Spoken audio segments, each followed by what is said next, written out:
ये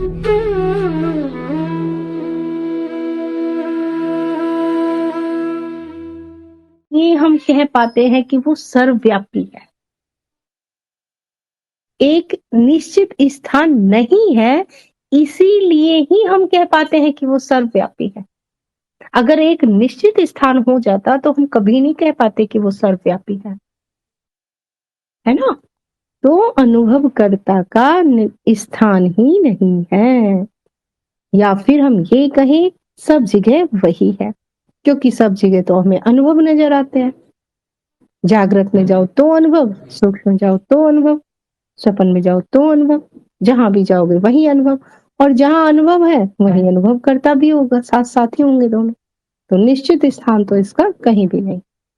आगे चलते हैं। क्या ज्ञान होने के बाद भी शिष्य को गुरु की आवश्यकता पड़ती है? कौन उत्तर देंगे? गुरु माँ हेलो। हाँ पिछले जी। सवाल से मुझे कुछ अवलोकन था और वो एक सवाल भी था। हम्म। बोला गया कि अनुभवकर्ता सर्वव्यापी है। तो कुछ कहना चाहता हूँ मैं। जैसे यहाँ पे हाँ 16 लोग हैं वीसी हम्म। पर, हम्म। और सभी के अंदर अनुभवकर्ता हम्म। मौजूद है। तो हम हम्म। ये कह सकते हैं कि अनुभवकर्ता सर्वव्यापी यानी सब में मौजूद है। और इस पृथ्वी पर या कि जितने भी जीव हैं, सब कुछ ना कुछ अपने स्तर पे अनुभव कर रहे हैं, है ना? एक जीव है जो जानवर है, वो भी ठंड और गर्मी का अनुभव कर रहा है। हम भी यहाँ पे अनुभव कर रहे हैं, शांति का अनुभव कर रहे हैं, लेकिन कर रहे हैं। सवाल मेरा ये था कि अनुभवकर्ता और साक्षी, इन दोनों में अगर अंतर है तो क्या है? साक्षी मात्र, साक्षी का अर्थ क्या है? साक्षी का अर्थ ये है, ये स्मरण होना कि मैं अनुभव करता हूं, इसका स्मरण होना साक्षी है। इसी को हम चेतना भी कहते हैं। चेतना का भी यही अर्थ है कि मैं मात्र दृष्टा हूं, या मैं दृष्टा हूं, या दृष्टा। तो चेतना और साक्षी एक ही है। अब आपने कहा कि दोनों में अंतर क्या है? जो हमारी चेतना है, या जिसे हम साक्षी भाव कह रहे हैं, तो साक्षी भाव के साथ में भाव शब्द लगा हुआ है। भाव मतलब भावनाएं। भाव, भावनाएं, विचार, कल्पनाएं, इच्छा, ये सब मन का ही हिस्सा है। तो हम ये भी कह सकते हैं कि मन की सबसे ऊपरी परत, चित्त की सबसे ऊपरी परत चेतना है। तो साक्षी भाव हो गया चेतना का हिस्सा, मन का हिस्सा, और साक्षी हो गया दृष्टा। जी। दोनों में अंतर समझ आया? जी। हाँ। तो साक्षी शब्द का इस्तेमाल दृष्टा के लिए भी किया जाता है, अनुभवकर्ता के। तो जब हम साक्षी भाव की साधना करते हैं, तो शुरू में हमें साक्षी भाव को साधना होता है, क्योंकि क्या है, ये भाव है, साधना होता है। लेकिन फिर कुछ समय बाद हमें साक्षी भाव को साधना नहीं पड़ता, फिर साक्षी ही शेष बचता है।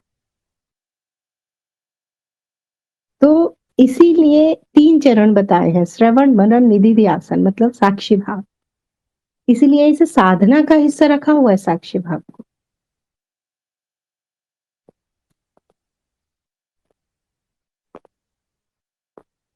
आगे हमारा प्रश्न था, क्या ज्ञान होने के बाद भी शिष्य को गुरु की आवश्यकता होती है? जी गुरुमा, ज्ञान होने के पश्चात जैसे कि अज्ञान रूपी कांटे को जब निकाल दिया जाता है, एक कांटे से दूसरे कांटे को निकाला जाता है, फिर तो दोनों कांटे ही हमें फेंकने पड़ते हैं। तो ज्ञान होने के पश्चात वो खुद ही गुरु के इसमें पहुंच जाते हैं।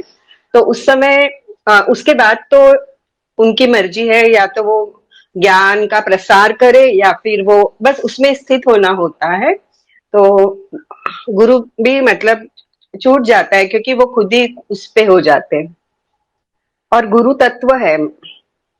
तो गुरु क्षेत्र मतलब उससे कनेक्ट हो जाते हैं फिर तो एक ही हो जाते हैं। जी। हम्म, सही कहा आपने। ज्ञान होने के बाद में पता चलता है कि गुरु और शिष्य दो नहीं है, भेद मिट जाता है, द्वैत खत्म हो जाता है, फिर वो दो नहीं बचते। तो यदि ज्ञान होने के बाद भी गुरु की आवश्यकता है तो फिर वो एक व्यवहारिक रूप हो सकता है, बस एक व्यवहारिक तौर पे हो सकता है। एक अब आवश्यकता के तौर पे नहीं होगा वो, एक प्रेम का भाव हो सकता है जो कि अब सबके प्रति होगा। फिर आसक्ति वहां नहीं होगी, वहां डिपेंडेंट नहीं होंगे। अब जैसे नॉर्मली साधक डिपेंडेंट होते हैं अपने गुरु पे, उनके मार्गदर्शन पे चलते हैं, उनके बताए हुए विधियां, साधनाएं, सारी चीज। लेकिन जब वो ज्ञान उसे हो गया, जब उसने जान लिया कि मैं और गुरु शरीर अलग हो सकते हैं लेकिन हमारा तत्व एक है, हम एक ही हैं हम, तब फिर ज्ञान के लिए कोई आवश्यकता नहीं है गुरु की। यदि कोई शिष्य गुरु के साथ आसक्त हो जाता है तो स्वयं गुरु ही उसे अपने पास से हटा देता है। तो जो गुरु ये चाहता है कि मेरे पास शिष्य चिपका ही रहे, इसका मतलब है कि फिर वो गुरु, उसे फिर हम कैसे गुरु कहें? फिर तो उसने बस इतना किया कि दुनिया से उसे हटा दिया और अपने से चिपका लिया। तो चिपका हुआ तो वो अभी भी है, पहले संसार से चिपका हुआ था, पद से, प्रतिष्ठा से, सम्मान से, पैसों से, स्त्री से, परिवार से, संबंधों से। अब सारे संबंध तो तोड़वा दिए हैं गुरु ने, अब लेकिन अपने से। तो यदि अपने से गुरु नहीं हटा रहा है तो फिर वो गुरु क्या? गुरु का तो अर्थ ही हुआ ना कि वो आपको पूरी स्वतंत्रता में लेके जाए, कहीं कोई बंधन ना बचे, कहीं कोई अज्ञान ना बचे, मान्यताएं ना बचे, धारणाएं ना बचे। तो यदि शिष्य आसक्त भी हो जाता है तो गुरु स्वयं ही कुछ उपाय करते हैं और वो उस आसक्ति को हटा देते हैं, काट देते हैं। एक तरह से जो थोड़ी बहुत आसक्ति बची है, जो अंधकार बचा है, वो उसको भी प्रकाश में कर देते हैं। तो ज्ञान होने के बाद शिष्य को गुरु की आवश्यकता नहीं है, वो स्वयं ही गुरु है। वो आगे चलते हैं, ज्ञान मार्ग पर मंत्र का क्या महत्व है? कोई महत्व नहीं गुरु है। मैं क्या इस प्रश्न के लिए कुछ उत्तर पूछ सकती हूँ जो अभी अभी हाँ आपने हाँ एक उत्तर दिए? जी। मेरा ये पूछना है कि कब ऐसी वो कौन सी अवस्था होगी जब एक शिष्य को ये लगे कि अब मुझे गुरु की आवश्यकता नहीं है, या गुरु को ये लगे कि अब शिष्य या साधक पूर्ण है, अब आप मेरा हाथ छोड़ सकते हो? तो कि कब उसे ये एहसास हो, या कैसे जाने कि अब मुझे जरूरत नहीं है? ज्ञान का कितनी कौन सी अवस्था या स्थिति हो वो ऐसी जो वो जांच पाए, मूल्यांकन कर पाए? जब प्रश्न उठे और उसके उत्तर स्वयं से आने लगे तो इसका अर्थ है कि अब आपको गुरु की आवश्यकता नहीं है। अब यहाँ एक और प्रश्न खड़ा हो जाता है कि ये कैसे जांचे कि उत्तर जो आ रहा है स्वयं से वो सही है या गलत है। जी। तो यदि ये डाउट भी आ जाता है तब भी गुरु की आवश्यकता है, क्योंकि जब प्रश्नों के उत्तर आते हैं ज्ञान होने के बाद तो उनमें कोई डाउट नहीं होता, शंका नहीं होती, उनमें रत्ती भर भी शंका नहीं होती उत्तर में। तो जी, जहां माँ तक इसका डाउट देना आता चाहता हूँ। रहे वहां तक गुरु का सानिध्य लेते रहे। फिर एक समय आता है, कोई भी प्रश्न आता है उसके उत्तर स्वयं अपने पास से ही आते हैं। हो सकता है कि शुरू में कुछ समय बाद आए, अभी कोई प्रश्न उठा उसका उत्तर शाम तक आए, किसी का 1 मिनट बाद दिया जाता है, किसी का साथ के साथ, किसी का 2-4 दिन बाद आए। तो वो तो शिष्य की योग्यता पर निर्भर करता है, कितना उसका कनेक्शन गुरु क्षेत्र के साथ हुआ है। लेकिन मैंने देखा है कि ज्यादातर प्रश्नों के उत्तर धीरे धीरे साधकों के स्वयं ही आने लग जाते हैं और उनमें कोई शंका भी नहीं होती कि ये जो उत्तर आया ये ठीक है या नहीं। यदि हल्की सी भी शंका आ जाए कि उत्तर तो मुझे सही लग ही रहा है, फिर भी एक बार मैं पूछ लो कि क्या ये उत्तर ठीक है, इसका अर्थ हुआ कि अभी भी आपको गुरु की आवश्यकता है। तो हेलो। देखिए, जितने प्रश्न उठते हैं उनके उत्तर आप पे आते हैं जो स्वयं से, क्या आप उनसे संतुष्ट हैं? हाँ, हेलो। बोलिए बोलिए। मेरा एक प्रश्न है कि जैसे किसी शिष्य के जब गुरु छूट जाते हैं उनसे, हम्म शिष्य स्वतंत्र हो जाता है, खुद चिंतन मनन करने और जानने लग जाता है भीतर से। हम्म तो आपने कहा कि गुरु के प्रति उनका प्रेम भाव रहता है, हम्म लेकिन ऐसे एक और चीज ऐसे मैंने महसूस किया है कि एक अनुग्रह का भाव बड़ा हम्म प्रबल हो जाता है कभी कभी। तो क्योंकि क्योंकि गुरु ने ही रास्ता दिखाया था जब इंसान खाइयों में भटक रहा था, घाटियों में घूम रहा था। हम्म तो वो अनुग्रह का भाव जो मैं कह रहा हूँ और जो आप कह रही हैं प्रेम का भाव, तो क्या वो दोनों एक ही हैं? हाँ, वो दोनों एक। क्योंकि ऐसे वो मैंने एक देखा है कि शिष्य फिर भी जाता है गुरु के पास बैठने सुनने, लेकिन इस बार सीखने हम्म, के लिए मकसद से नहीं जाता है, गुरु के हाँ। सत्संग में और अनुग्रह के भाव से बैठने के लिए जाता है कि भाई उनके पास थोड़ा बैठूं, हम्म देख लूं, मिल लूं, और हम्म। ये भाव तो रहता है। वो आप उसे प्रेम प्रेम भाव कहना ज्यादा अच्छा होगा। प्रेम ही है फिर वो, क्योंकि अब उससे कुछ चाहिए नहीं गुरु से, अब उसको ज्ञान भी नहीं चाहिए, अब वो पूर्ण है।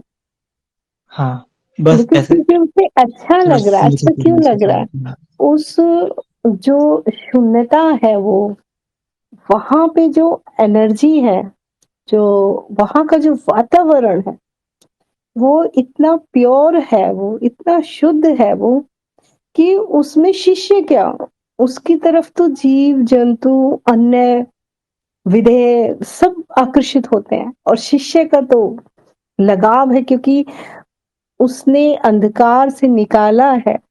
तो जो एक हृदय से जो उमड़ता है एक अहोभाव, उसको तो शिष्य शब्दों में ना भी कहे तो आंसुओं के माध्यम से वो गुरु के सामने निकल आते हैं आंसू।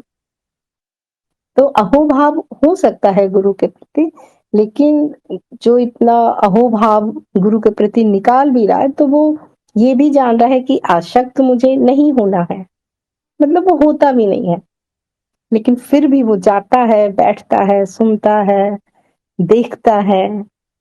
तो उसे हम प्रेम ही कहेंगे।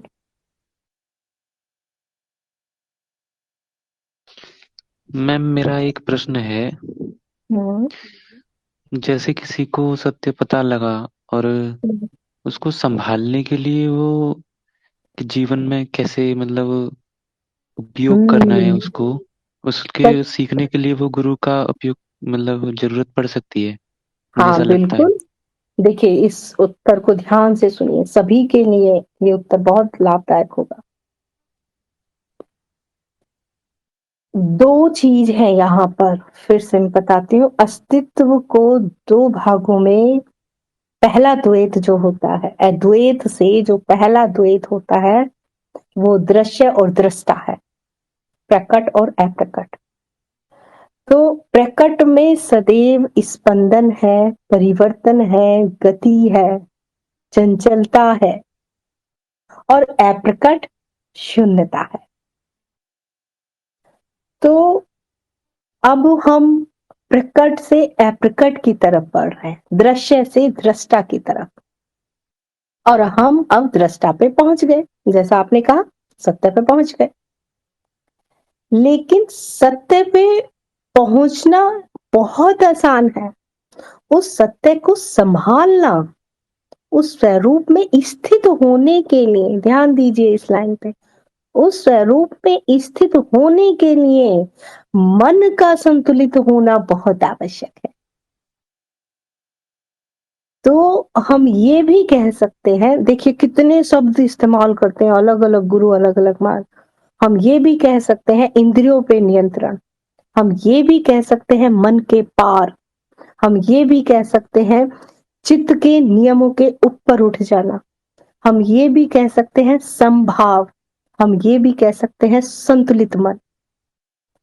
तो सत्य को पाना, सत्य तक पहुंचना बहुत आसान है, लेकिन उस सत्य स्वरूप में स्थित रहने के लिए चित्त का संतुलन होना बहुत आवश्यक है।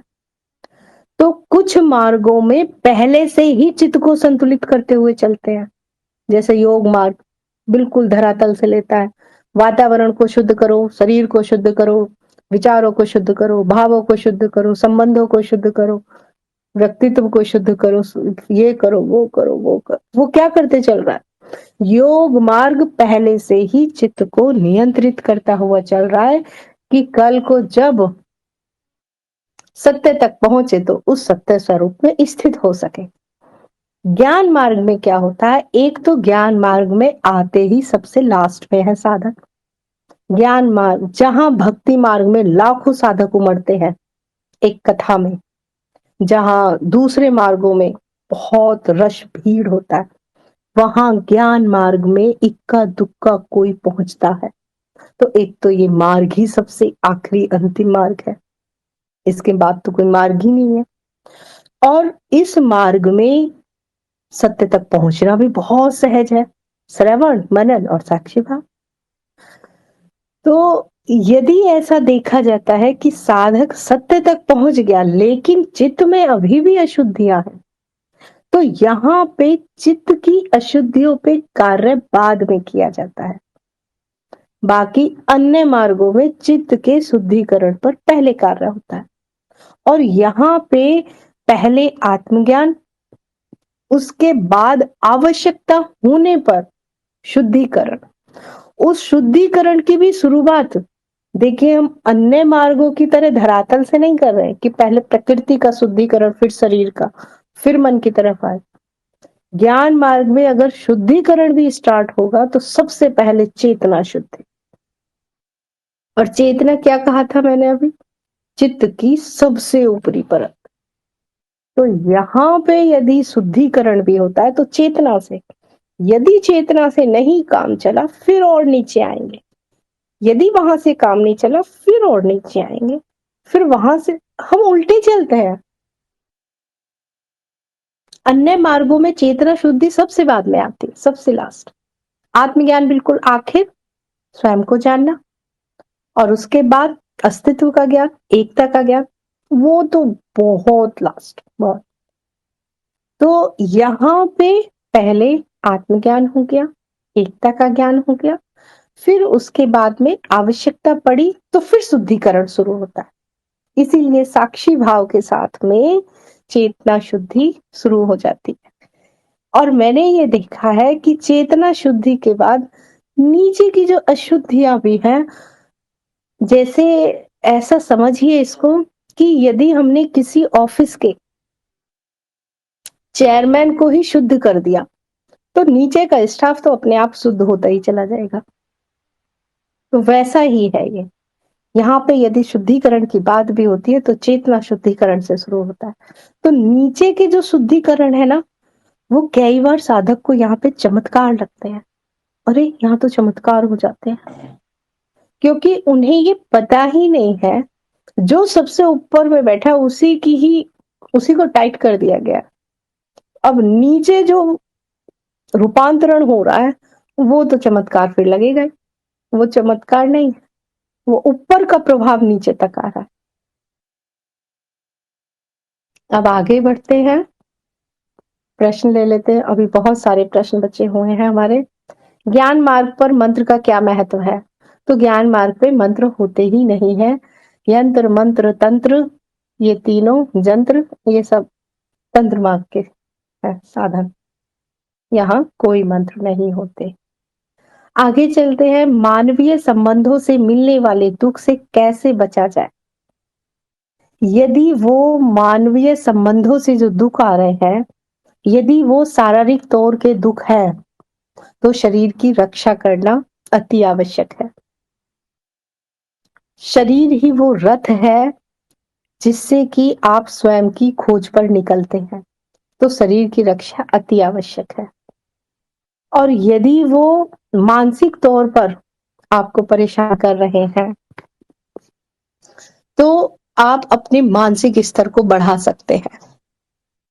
और यदि ऐसा हो गया है कि अ, आपको उन्हें झेलना मजबूरी है, कोई और उपाय नहीं है, तो यही सोच के झेल लीजिए कि आप कुछ ऐसा मिल रहा है वहां से जिसकी कीमत जो मैं पे कर रहा हूं वो कम है।